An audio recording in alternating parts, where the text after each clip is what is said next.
Well, my name is Scott Bergquist, and absolutely thrilled to be here. This is my partner, Sean Lawson, that is miking up. Oh, is that it?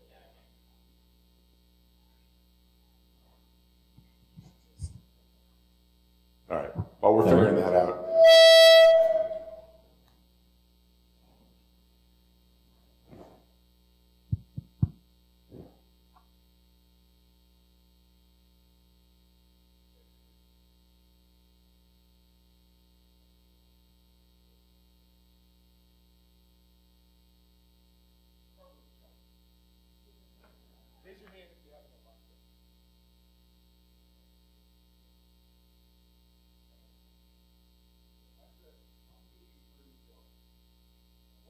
In her very dispassionate voice says, man says to the waiter, my coffee tastes like mud. Waiter says, it's fresh ground.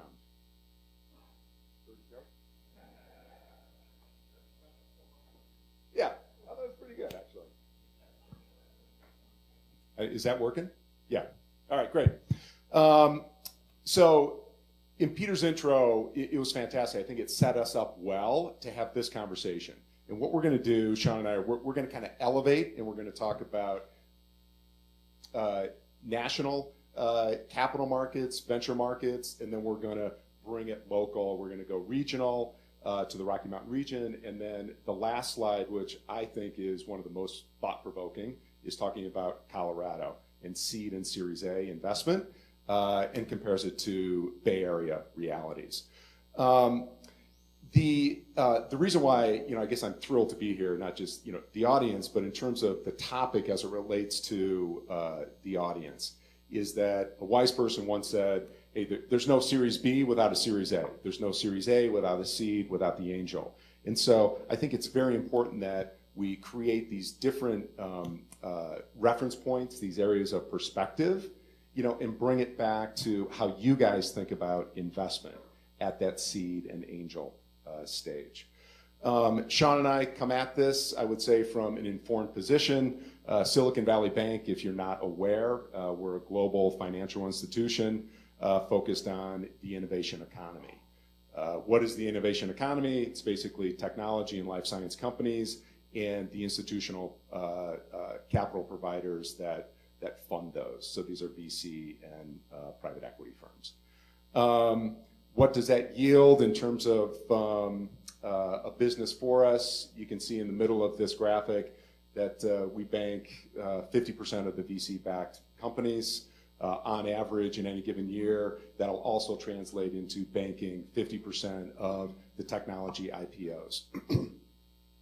We're over $40 billion of total assets. Sean, you're going fast there. $40 billion of total assets, 26 offices domestically. We're in China, India, Israel, and the UK. I am from the commercial bank. So the way the financial group is constructed is you have different business units of responsibility that work, elegantly in this, collaborative way to address this market. So I'm from the commercial bank. I sit here in Denver and manage the Central United States. My partner Sean is from SVB Analytics, which is our big data engine. And as I trust you all can surmise, given the breadth and depth of our connection to this innovation economy, we have a wealth of information.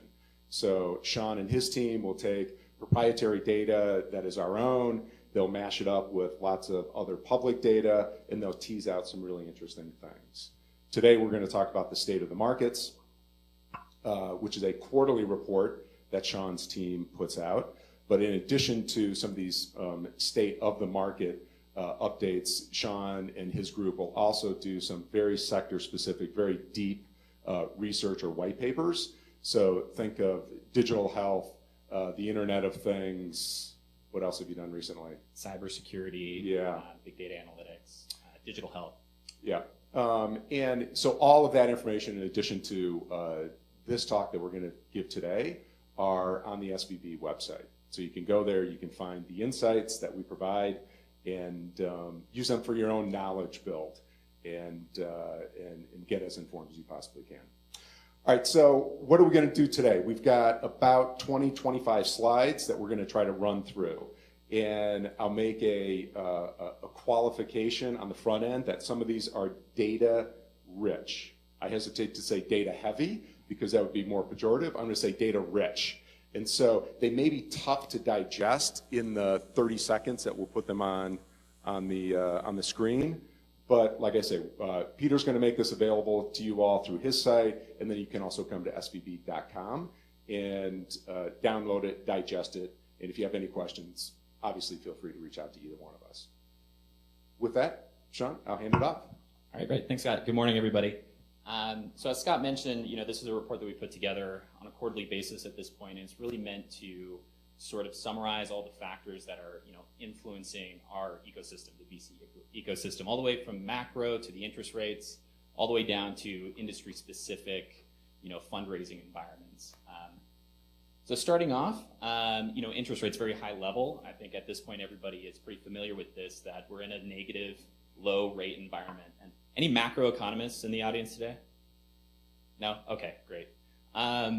The real takeaway here that I think is important for the rest of the slide and why we have it as the first slide is that in low interest rate environments and certainly negative yield environments, it has the effect of increasing the prices of financial assets, right? The equity markets, venture capital markets, and it does that through decreasing the cost of capital. So certain investments that may have been either too risky or too expensive now appear less so.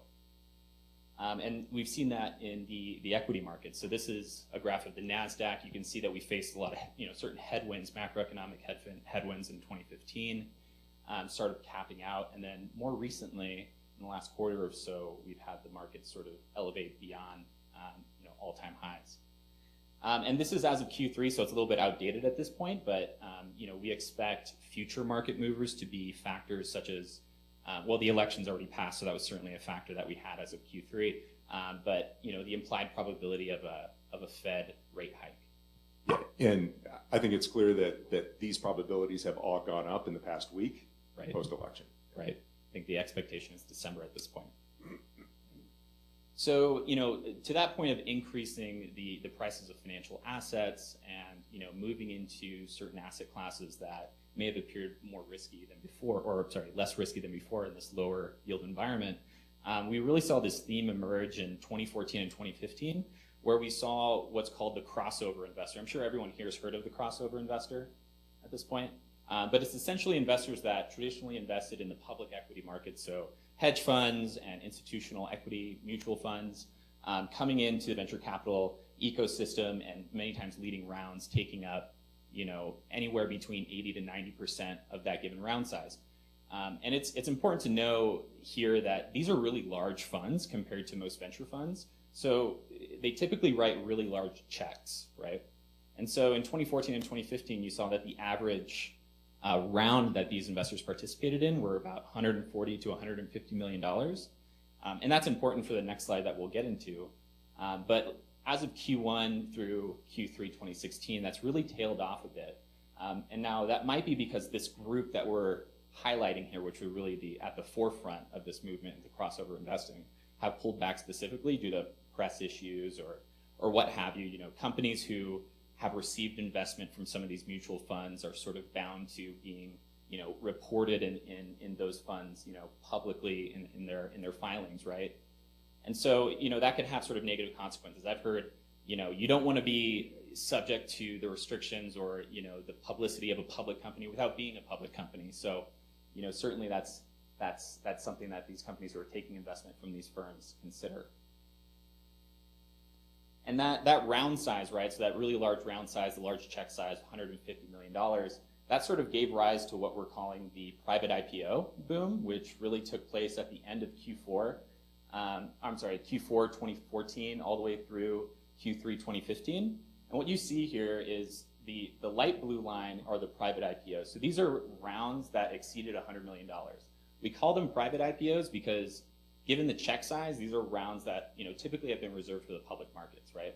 If you look at Twilio, for instance, I think they raised something about $200 million on their initial public offering. So these are certainly large for the private markets.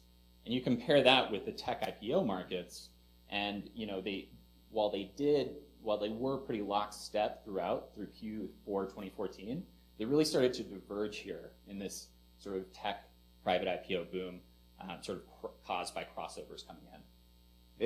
I guess I'll also point out, and this will be much more evident in the next two slides, is whenever capital is moving, right, there's a supply side and a demand side to the conversation. And if you look on the left side, the total number of companies that were receiving this size of round, so this is over $100 million. So if you aggregate from Q1 of 13 through Q1 of 15, you see that you're trending, over 10 per quarter, and then it pops up, north of 20 to 27. And so in aggregate, you've got about 100 companies that have received rounds in excess of $100 million. And so you have to pause and think, how many private companies are in a position that they can accept that amount of capital and the associated dilution associated with that. And so when we see the next slide, and you'll see what is the universe of unicorns or billion-dollar companies? I mean, that really is, the sample that's available to take this type of check. Right. And I'll just point out, towards the end here is sort of the first time that we've actually seen, since we've been measuring this, the private IPOs sort of crossover and tech IPOs start to become more popular. So we'll be monitoring this trend certainly every quarter that we update this. Why is this happening? Sort of the demand and supply side of this, right? On the supply side, the low interest rate environment, a lot more value being created on the private side necessitates the moving to the private markets. But also, with this capital available, we've seen more tech companies stay private longer. I know certainly everyone here has seen that trend. And it tends to shift up with each of these market shocks. So, post 2000 .com crash, tech companies were staying private between 7 to 10 years, and then after the 2008 financial crisis, it's moved up to on the upward side of 12 years. And if you look at the range of the unicorns that Scott was talking about, these richly valued companies, the age of them, if you look at the age of the current basket of unicorns.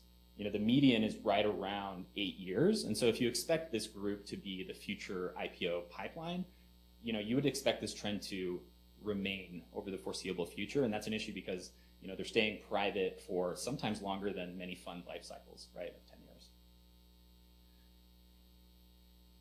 And, this is just kind of looking at, how do we sort of map out the unicorn universe? Well, the term was coined by Eileen Lee from Cowboy Ventures in 2014, and since then it just sort of took off as this sort of club to be a part of. It's you've been able to achieve a $1 billion valuation. You're a part of this sort of once exclusive club, right, in early 2014.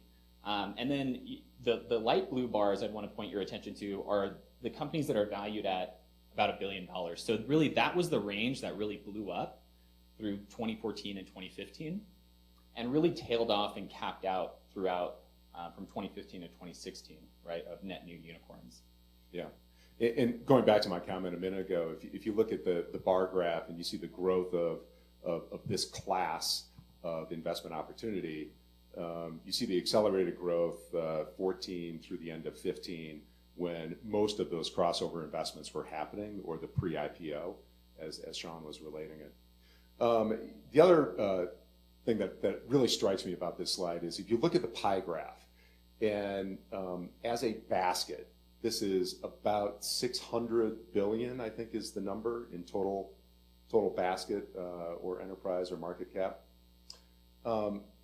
13 of those companies represent over 50% of that value. 13 out of the 150. And a question, so maybe over drinks tonight, you guys can debate whether or not you would like to own an index in the 13 or an index in the 137. So which one do you think, which basket, if you had an opportunity to purchase into an index fund of either one of those baskets? It's a question that I've asked at multiple dinners, and it's really amazing to see people dig in and really defend why they want the higher beta basket, the 137, that maybe is less proven than the Ubers and the Pinterests and the Airbnbs, or those who dig in and defend that the true enterprise value of that basket of 13 is much more defensible and will yield the outsized return. So anyway, you guys can debate that over cocktails this evening. And then just looking at another way to look at the movement of unicorns, which ones were created, which ones exited, is to look at the net new unicorns created each year. So you really saw that creation happen in 2014 and 2015. New unicorns eclipsing exits. Sometimes 7 to 1. And keep in mind these exits here, but the red arrows down, that includes write-downs. That includes companies like Fab and Gilt Group, right? But as of 2016, I'll point out in the U.S. Unicorn exits have, for the first time, eclipsed new entrants, and the trend globally is converging that way as well. But do you want to go back to that slide one Sure. second? This is just giving you a sense of, again, that basket of unicorns, the 115 total last round valuation of 590 or 600 billion, and how does that relate to the largest public technology companies? Give you a sense there.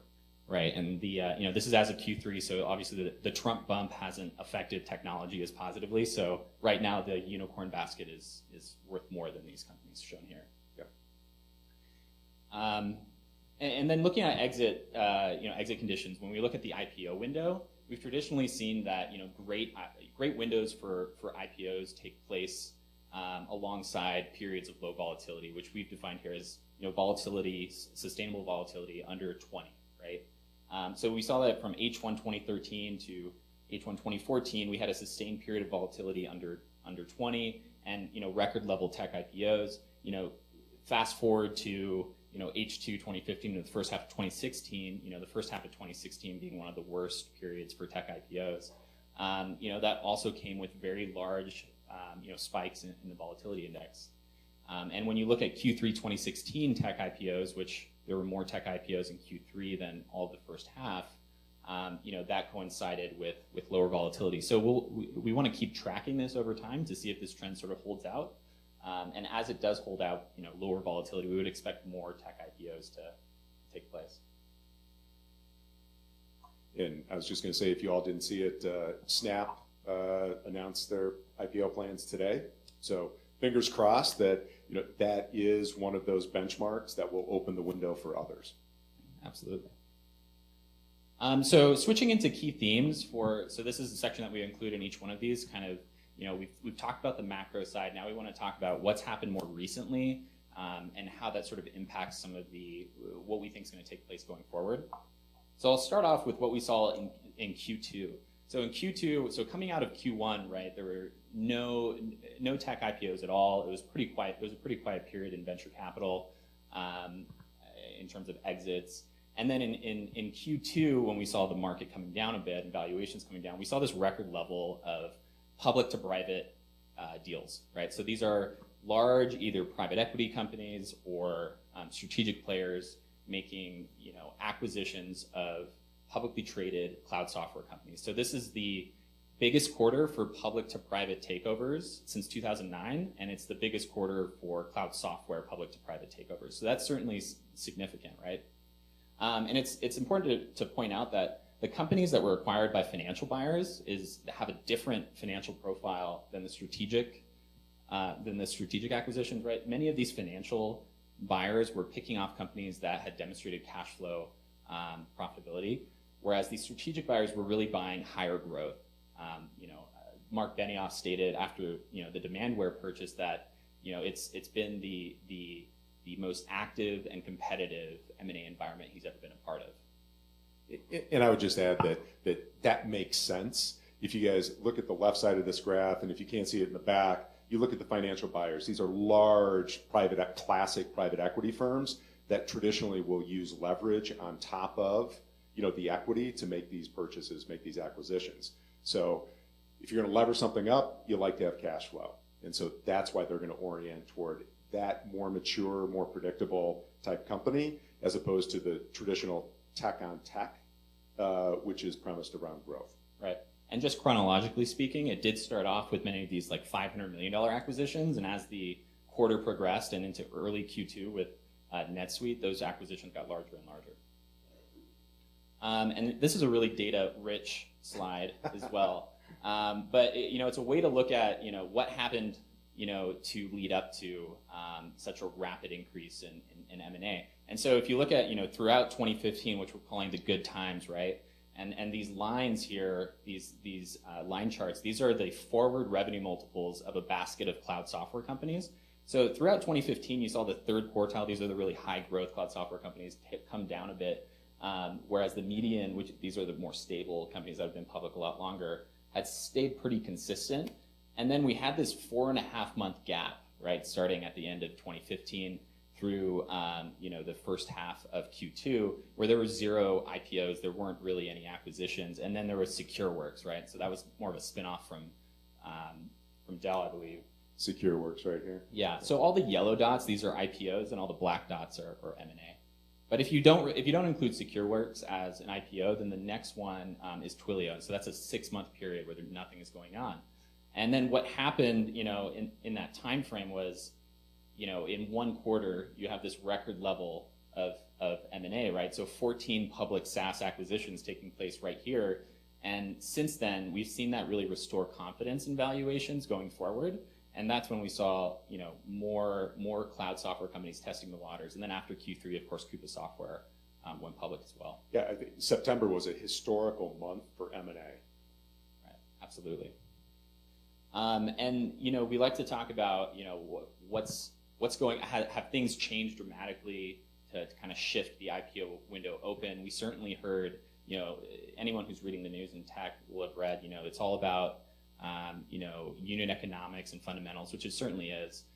But there's sort of this fear of gone are the days of the growth at all costs mantra. So there's been sort of that push to getting tech companies to sort of show more viable business model, positive unit economics, even profitability. But when you look at what happened in Q3, the more nuanced perspective here is that if you look at the proceeds from this M&A to floating shares, and floating shares are shares held by these institutional investors, right? So these crossover investors. The capital return to these investors has gone up to $72 billion as of Q3 2016. And this is important because these investors have to reinvest that capital, right? They're not paid to sit on cash. They have to reinvest it. And if they have to reinvest it back into technology, they're going to have to reinvest that into a smaller set. So you may have lower diversification, for instance. And as we saw earlier, it's going into public tech as opposed to private tech. Exactly. Yeah. Exactly. So if you compare that to the cumulative IPO proceeds and secondary offerings, so the reason why we include this here is to show these are new investable securities that these institutional investors can invest those proceeds in, right? The issue is that for every dollar of new securities available for software companies, new securities, $15 has been removed via M&A. So it's really reducing the field, the sort of spectrum of investable opportunities when it comes to software, and that's certainly what the M&A did in Q2. And how that plays out in the markets, right? The S&P 500 software and services, it was tracking with the S&P Q2, but then as of Q3, it's about 3 times as much. The median U.S. tech IPO pop at 34%. So certainly increasing the demand for these new issues. And as these close over time, which is this light blue graph, as these close and cashes return, we would expect demand for IPOs to continue moving forward. Just when you look at the 4.6 billion of cumulative IPO process or opportunities, I guess is another way to say it. Think of Snapchat, and we were talking yesterday that anticipated that they would raise around 4 billion on 25-ish. Yeah. So again, looking at that as potentially a benchmark watershed opportunity to change some of this dynamic, get that IPO window open, get that money off the sideline, and just really rev this engine. Absolutely. And then when you look at, a lot of what companies like Snapchat and companies that are in the Unicorn Club are looking at, they're looking at, how have their, peers fared on the public markets, right? Because typically the IPO is the number one route to exit if you're a unicorn company, just because your size limits, your outcomes essentially. As of Q2, the median return from their last private valuation was at about negative 29%. And then as of Q3, that jumped up to 6%. Now we did add Twilio here, so that's now in the set, but it's just important to kind of look at how much of one quarter's difference can make and what that M&A activity did. And then valuations, of course. So looking at private valuations for companies, it's important to note here, I think, that whenever you're looking at venture capital deals and looking at the implied valuations from those, there's an inherent selection bias, right? So they're typically funding the best companies. And it's also important to note that the N size, so the number of companies that have been funded, right, on the early stage side, even the B in 2016, is a lot lower than 2015, right? It's currently at a run rate of something about 25% less rounds being closed, but a similar level of capital. So a lot of concentration of capital into certain companies. And this is all Series A and seed, and the other alphabet here. The bias gets more pronounced as you get out here into these later rounds. The C, of course, I mean, success bias, as Sean is talking about, these are the highest quality companies that are aggressively, or aggressively competing for the highest quality companies. So it just makes intuitive sense that you're going to continue to see appreciation in those rounds. Just to briefly go over, kind of extending from that, staying private a lot longer, being able to raise capital in the private markets. We've certainly seen a lot more of our clients, a lot of companies in the tech space, seeking liquidity workarounds. How do we retain our employees now that we're asking them to stay, holding private stock that's a liquid for a lot longer? So anybody here that's involved in the venture space would know that, this is certainly becoming a new tool that companies are using to retain employees. All right, here's the good stuff. All right, so here's the regional takeaways, just some analysis we did, kind of comparing this region to other regions and the Bay Area as well. So starting off, just looking at, who should we benchmark Colorado to when it comes to, venture-backed rounds? Venture-backed companies. Well, we figured we would group them into what's called this mountain region, which includes, Arizona, Idaho, Montana, Nevada, New Mexico, Utah, and Wyoming. So obviously Utah, a major venture capital market there, this mountain region. When you look at Colorado and you look at the capital being raised by, in the Series Seed and A for technology companies, they represent about, 44% on average of the total capital being allocated to seed and A, so early stage companies. That's happening in Colorado. So that's pretty massive, right? If half of your early stage investments in the mountain region are happening in this area. And we haven't taken this next step, but I think it's fair to assume that if you just looked at Colorado plus Utah, you're going to get north of 80% of seed and Series A within this Rocky Mountain region. Right, and then looking at Colorado specifically, just looking at the deal breakdown from seed to D+, you can see that there's a heavy sort of focus on the early stage side. So if you look at the number of deals closed, seed and A, that typically represents, something like 75% of all rounds being closed in the region. So it's a really thriving early stage market. At least it would sort of indicate that from the data. I'm sure Scott can speak to that as well. Yeah, I think all of us know or feel it intuitively that there's much more company creation here than there is company scaling. So when I think of a scaled company, I'm thinking north of $1 million in revenue, that is going to be in a position to attract, particularly that growth equity round in that C and D stage. So for me, this makes sense. Does everybody else sort of any nod in agreement that you see this more as an early stage environment than a growth or later stage? Yeah, some nods. Okay.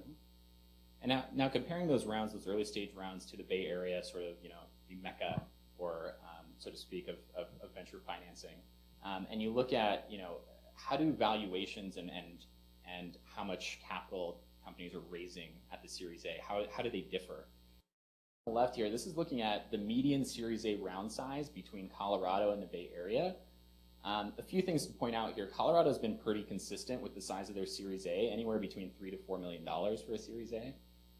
Whereas the Bay Area has really seen this divergence in the capital being raised, right? It started off pretty close, and about 25%, and really expanded out to almost about double the size here. And it plays out in the average size premium about 72%. Mm-hmm. And I would, just being familiar with the markets nationally, if you look at that pop from 2014 to 2015 within the Bay Area, again, you have a supply and aspect to raising that round size by 50%. There were more billion-plus dollar funds that were raised during that time period. So there's your supply. And then, to the extent that there's demand on the other side where the entrepreneurs are open to taking, those additional dollars to increase their runway, they're going to be apt to do that or prone to do it. But I do think that this is interesting when you see this expanding gap between the Bay and the region. And it'll be something for us to watch over time. Do these compress or do they continue to diverge? Right, and as Scott sort of said, it kind of speaks to the runway, right? So you would expect that, the 3.6 million, all Series A being created equal, if it takes you, 2 years, if you need a 2-year runway to hit that next milestone, you would expect that the runway is probably the same, just given the expenses in the Bay Area versus here, So that could also play into it as well, paying more for the same runway in the Bay Area. That's right, yeah. And then looking at valuations for the 2 rounds, looking at median valuations in the Bay, right? That that supply function that Scott mentioned, really playing out in the valuation, sort of doubling from 2012 to 2016. Fewer rounds in 2016, so that's important to note. But that's what we've seen on the A side. And then in Colorado, we've seen a similar increase. There are fewer rounds, so the data is a little bit bumpy. But on the average, the valuation premium of the Bay Area is about 60% over Colorado for the Series A. Mm-hmm. Another way to interpret this, and we could have added a third graph, I guess, is if you think about the total dilution. So in order to raise $7 million in the Bay Area versus raising 3.6 in Colorado, you're effectively giving up the same percentage of your company. So if you do the math, 7.5 on a 19 pre or 3.6 on a 10 pre, you get essentially to a 27% dilution. So you're giving up essentially the same amount of your company, but the question that I think is really thought-provoking is how does that influence the exit conversation that you have as the entrepreneur or that you have as the investor? So what you have done effectively, so you've got, post-money, you've got 26 million versus whatever, 14 million. So if you want to hit that theoretical 10x, think how that changes your mindset, think how that limits your options in order to get a multiple when you have locked in this cost of capital really early in the life stage of your company, right? So a 10x on 26, $260 million. How many public or private options are there to take you out at that value versus here at 140? I think it's something curious to talk about. What you see in the regions, you're going to see kind of the smaller funds, the sub $100 million funds, and so sometimes we will be critical. We within this national environment will be critical that those investors are content and they're okay with the so-called singles and doubles. But the fact is that the math absolutely works when you're dealing with a smaller fund. If you're dealing with a fortress fund coming out of the Bay Area that is over $1 billion, guess what? You've got to be looking for the exits. You've got to be putting work that yields big, massive exits. And so that pretty much concludes our report for the day. Happy to take any questions. I think we finished a little bit early. Yeah, probably 10 minutes. I don't know where Peter is, but we've probably got 10 minutes to ask some questions, try to provoke some more. Yes.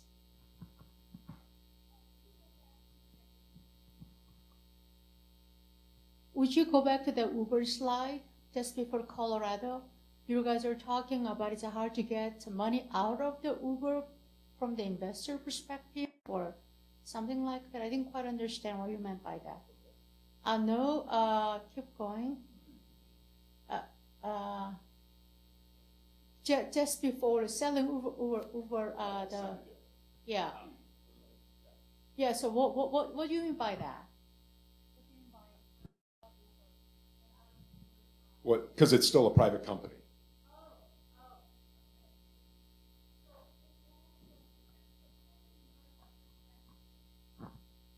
From your perspective, so what does it, from investor perspective, is it like a better to invest in Bay Area or here? I mean, there's a huge gap there, right? So I mean, I see, you know, pros and cons, but I mean, so if you had to choose one place, where would you go? Okay, now we're into the provocative part of the conversation. So the question, if you didn't hear it, if you had $1 to invest, where would you put that money to work? Do you put it to work here locally, or do you get to the Bay Area and consider that investment? Yeah, not play to the audience and say local. Of course you got to play local. And, you know,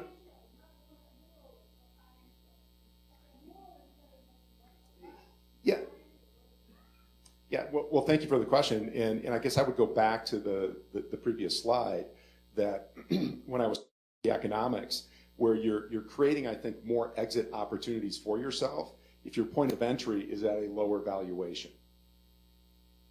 And so if you are totally dispassionate and it is all about financial returns, I think, you know, sort of economic or, you know, financial thoughts suggest that you want to maintain as many options to exit. Number one, to get your money back, and number two, to get a return on that money. And so if you're in at a Series A of post-money of 14, it suggests that there's more buyers for a $14+ million company than there is for a $26 million company. Anybody want to expand on that or counter? Are you, when you're talking about the difference between the Bay Area and local, are you talking about where companies are located, or where they're raising money, or where the VCs are investing? So ideally, you should raise your Series AA round locally and then move to the Bay Area, right? Clever. However, you gotta factor in the cost differential of being area, which by any number of measures could be upwards of 50% more expensive for talent, for space, et cetera. Have a satellite, perfect, yeah. Well, so to carry on along that line, you had the one graph that you showed the seed and Series A in Colorado. Could you go to that? Right, so 74% of the investment is seed and Series A. So what does that imply? Does that imply that companies are moving to the Bay Area for their follow-on rounds? Does it imply that we're great at incubating starting companies and then they just, you know, disappear, they fail? What is this implying? Or are we at the cusp of, you know, this average going down because we're at a growth cusp? However, you have 5 years of data or 6 years of data, which really doesn't quite indicate that. What do we take away from this? Yeah, I'll take a shot at it, and then Sean, you can weigh in. I think it applies less about mortality, which is your comment about does it imply greater failure rate? You know, sure, there's some mortality in there, but I also think it goes back to this exit. I think you're getting a lot of companies that are exiting sooner. You get a lot of companies that are being bought and relocated out of the region. Another one that we need to keep our eyes on as we, you know, expand this graph into 17, 18 is, does this imply that we'll get a Series B crunch, right? Not all of these companies are going to be in a position to raise Series B capital in a region like Colorado that doesn't have a lot of classic Series B growth capital. Yeah, I would also just follow up, just anecdotally from the data that I've seen. You know, if you look at Utah, for instance, which, you know, has quite a few unicorns, these billion-dollar valuations, most of the time, once those companies get to C or B even, they're taking money from the West Coast anyway. Yeah, those investors aren't staying local. So many of these companies in Colorado, I mean, we would expect them to, you know, attract that capital from either coast.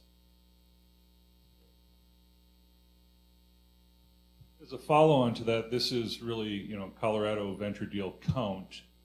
Do you have any data on where's the money flowing in from? How much of the money coming into the companies is from Colorado? How much is from the mountain states? How much is from West Coast, East Coast, global? I definitely don't have the data on me, but that's a good follow-on that we should look into.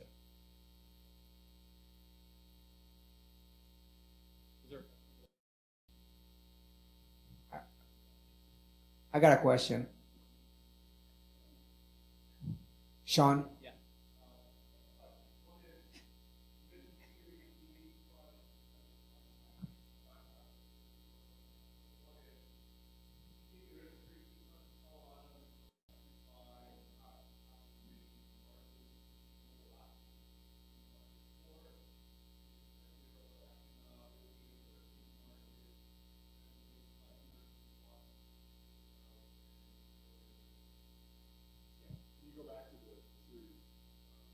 This one.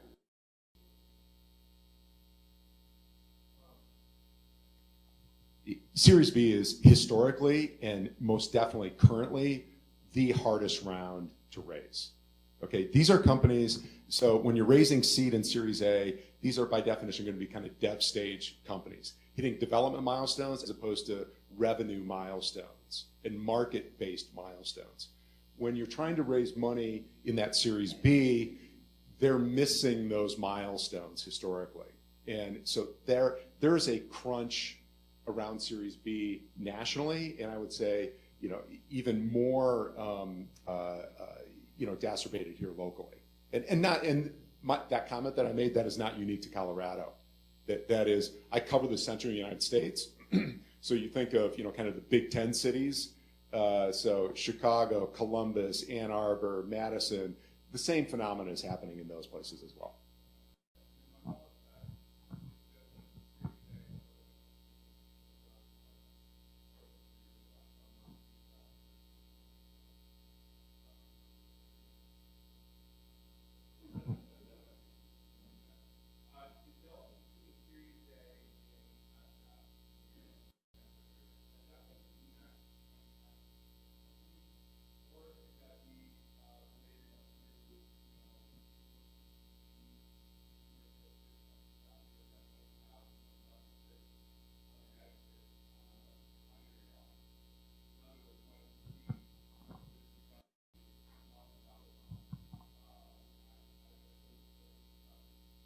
Right. So, I put the data together for this, and I could say that it includes the same set of companies. But that being said, I think your point is the mix of CPG or other types of companies more so in Colorado that it would have an impact on the actual valuations. Not sure on the mix. When we're looking at the data, these are hundreds of data points. So you would think some of that gets washed out, but it would have to be certainly heavily mixed towards one of those areas over the other for that to play out. So I don't know. Good question. Hi, Sean. Yeah. I love your data analytics. I want to know when is the next crash coming. Well.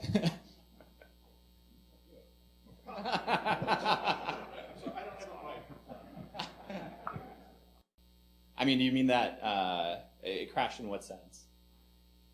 I have no idea. Your guess is as good as mine. Of course, we're students of one sector, as opposed to the macro. But within innovation, we are perpetually and maybe at a fault optimistic about what the future holds. And so, setting aside the election, setting aside, global whatever tremors, what have you, within the Bay Area and within the venture community, within the community, I think we are eternal optimists. And so we might be in denial that we're in a bubble. What we said in late 15, early 16, when we looked at some of the unicorn valuations and we were, debating them about whether they were inflated or not. We used to say that they were, quote, priced for perfection. Now, you can argue that that's denial or optimism. I don't know. But, it's just sort of a condition that I think a lot of us live in within this this innovation economy is that, we're eternal optimists and very bullish about what's going to happen. Yeah, and I'll just add to that. I mean, you just have to look at the stockpile of companies valued at $1 billion and what they need to do to exit, right? Pretty much in the IPO is the pathway, or accept a haircut, essentially. And you know, when you look at how they've exited in the past, many of these in the red are write-downs, right? And then if you look at unicorns that have gone public over the last 2 years, that's $92 billion of value that's been priced on the public markets. And look at the actual, the total value of unicorns needing an exit. So if you sort of extrapolate that, right, you know, something like 6, that would take 6 to 10 years for all of this to exit via the IPOs. Then that's assuming that you're able to, get $100 billion of unicorns out to the public markets every year. So I think that's probably going to be something that plays out over time that'll be more interesting to watch versus an outright sort of crash. Would you go back to the Colorado deal count slide? Yeah. I would just be interested to make sure everyone in the audience was able to compare mentally the aggregate national profile for number of firms able to move from startup to seed, which I think is very small, and then from seed through A, B, C. This profile doesn't appear to me to be out of sync with that, but can you share with us those aggregate stages? Yeah. I mean, this is a question that we actually just got yesterday, but we haven't been able to look into the data fully, but this profile here, it's certainly higher on the earlier stage side than the Bay Area, at least, because that's the data that we ultimately compared to, but we didn't make this similar graph comparing the two. So if I come back to the capital funnel and someone says about 7% of firms are able to get their initial seed funding. And then when you go from that and you step through each series, of the 7%, my understanding was only 1% of it ever make it to IPO. Does that data seem out of sync to you? Not necessarily. I mean, I think I've seen that funnel before where you're talking about the percent getting Exactly. to the next one. Yeah. Okay. Thank you. We've got time for 1 or 2 more. Okay. Hi. Hi, I have a question, and it pertains to this chart and what you indicate is a dearth of Series B financings. In the past month, I've read several articles here locally, Denver Business Journal, talking about the uptick in M&A with software companies, in The Economist showing the moves of Salesforce and other big giants on acquisition sprees. Are you able to correlate which companies are going into being acquired versus Series B, and if there's a trending there that's observable? So a lot of the M&A that's taking place right now is happening for companies that are already public. So this is a unique trend that took place in Q2 where there was, I agree, there was more M&A than we've seen in a long period of time concentrated in cloud software. But it's also interesting to note that most of this M&A took place between 2 public companies or a private equity firm and a public company, right? There weren't any unicorn exits. I mean, I think there was Jet.com. I mean, yeah, there was Jet that was acquired, and Dollar Shave Club wasn't a unicorn. But by and large, companies being acquired, and many of the unicorns that are at the lining up for the exits didn't get to participate in this for the most part.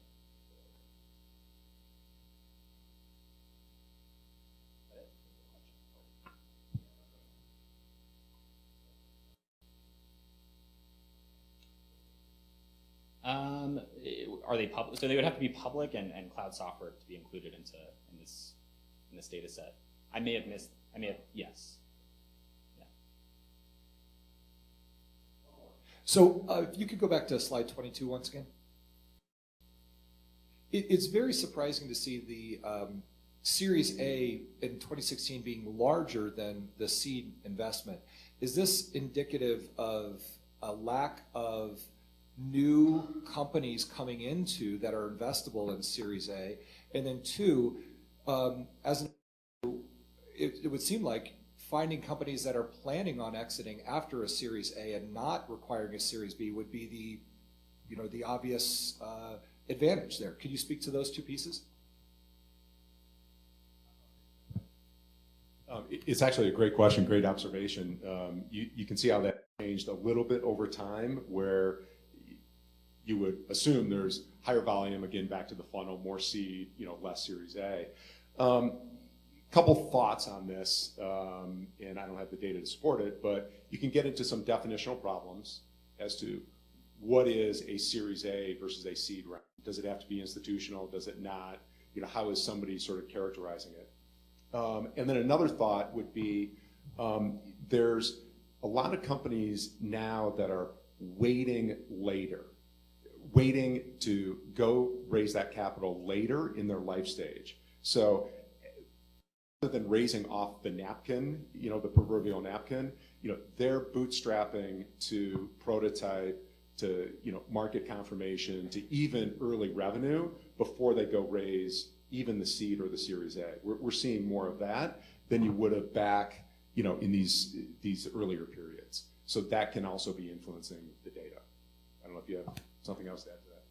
Yeah, all of our reports are available on our website, so you can see the Q2 report. I didn't include the analysis in this one, but what's unique about the valuations in 2016 is that the N size is so much smaller, like I said, right? But it's not uniform, right? So it's about 22% less rounds being closed in 2016 over 2015, but most of that is happening at the earlier stage. So it's something like, as of Q2 at least, it was a run rate of 30% less rounds on the seed, 25% less on the A, and it just progressively moves up to where the D is about, the same amount of rounds closed over the year. So a lot of that crunch in number of deals being closed is being concentrated on the earlier stage. So I don't think it's too surprising to that the seed would be a little bit lower on a deal count basis to the A. That being said, you would expect more on the B and C as well, which we didn't see in that graph. So.